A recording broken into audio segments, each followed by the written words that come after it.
Alright mga sir, no? Nakuha na natin yung passport natin. So, punta na tayo sa first checkpoint, yung Ambuklao viewpoint. Yan. So, dito lang yan sa ano, Ritz Ligarda. So, shoutout kay Kuya Guard. Tinulungan niya tayo mag-picture. And kay ate sa loob, nakalimutan ko na itanong yung pangalan niya. Alright. Habang maaraw, lagay natin yung 360. Yan.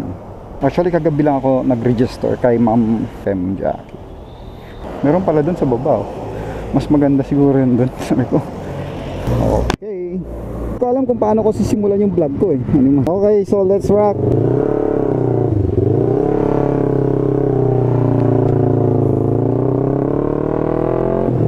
So naglolo ko yung isang memory card natin. Wala, kunti lang talaga yung ano, memory natin. Parang 30 minutes lang. Alam mo yun. Wow.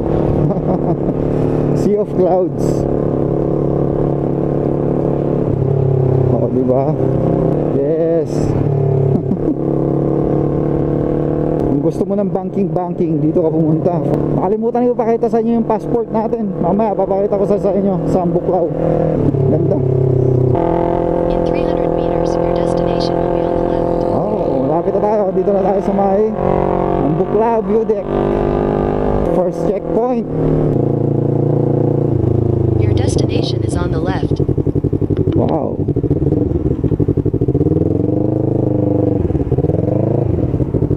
So, dito na tayo, no? Mahigit isang oras din yung biyahe natin. Buklao. Okay. So, ito yung view. Okay. Ganda. Ayun yung dam. Ganda, no? Ipakita sa inyo. So, nandito na tayo sa may ano, Ambuklao. Ito yung passport natin. Nag-start tayo 32,817 yung odometer natin from Ritz Ligarda. Tapos pagdating natin ng view deck Ambuklao, 32,858. Take off na tayo, no? Diretso na tayo ng Petron Aritao. Alright. Wala signal. Kaya maganda pagka pumunta kayo dito, mag-download kayo ng ano, ng offline maps. Sigurado malaking tulong 'yun. Walang signal, promise. May mga spot na walang signal na wala. So better talaga yung ano, offline maps para may choice kayo. Dito na tayo sa may Petron Aritao.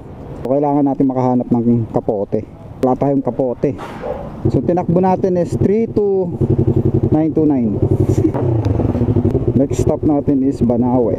Okay, Banawe is ano, 2 hours 22 minutes. Mga 3 hours to, 100 kilometers eh. Let's go.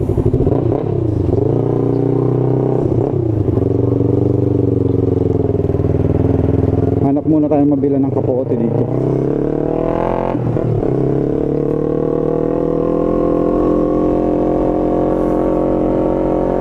Sana may madaanan tayong bayan. Time check, 12:30. Kalahin mo yun. Nag-start tayo. Malis tayo ng Pampanga ng 4:30 yata. Dumating tayo ng Baguio ng alas 8. Take off tayo ng 9. Aritao.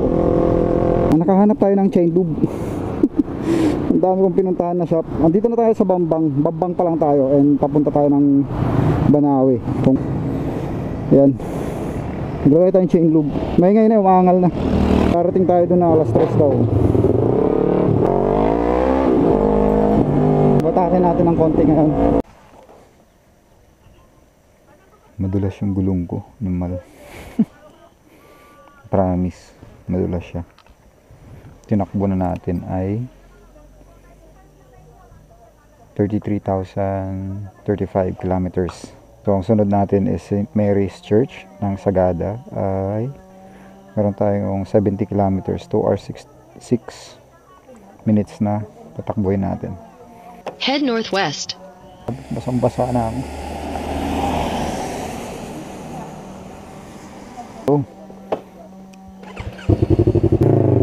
Alright. Banawe. Lamig.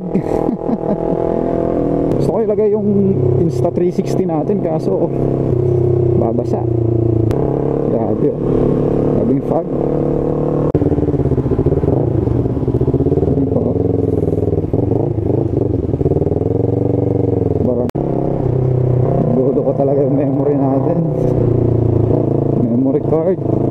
Grabe fog. Madulas yung kalsada, madulas yung gulong, lahat na madulas.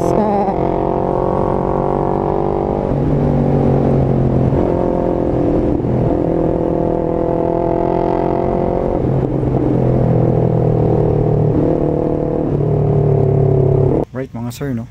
Dito na tayo sa sa St. Mary's Church dito sa Sagada. Kaso inabot na tayo ng dilim. Kaya ayun. Tapos umuulan pa. So wala. Wala na kayong makita. Ayan, St. Mary's Church gate. Tapos yung church nandun. Yan, hindi nyo na makita. Alright. Nandito na tayo sa may Tagudin, Ilocos Sur. Hindi tayo nakapag-video kanina mula paglagpas natin ng Sagada, Banawe pala. Banawe, halos wala na tayong video kasi grabing ulan. Paritaw hanggang dito sa may pagbaba natin ng Besang Pass, grabing ulan. So nag-vest lang ako. First time pa yun, no? First time ko mag-vest. So meron tayong 21 kilometers.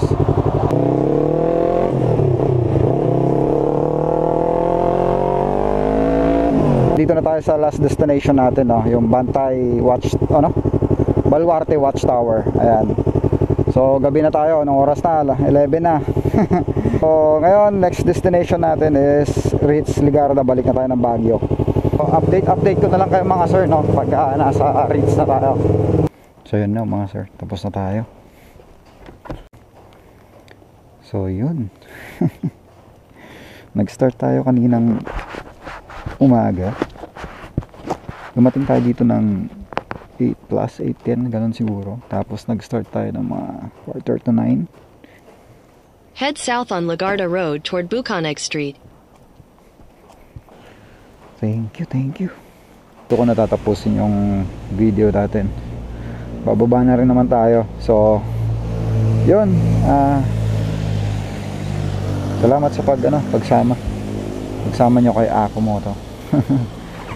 See you in the next vid. Ride safe all. Bye bye.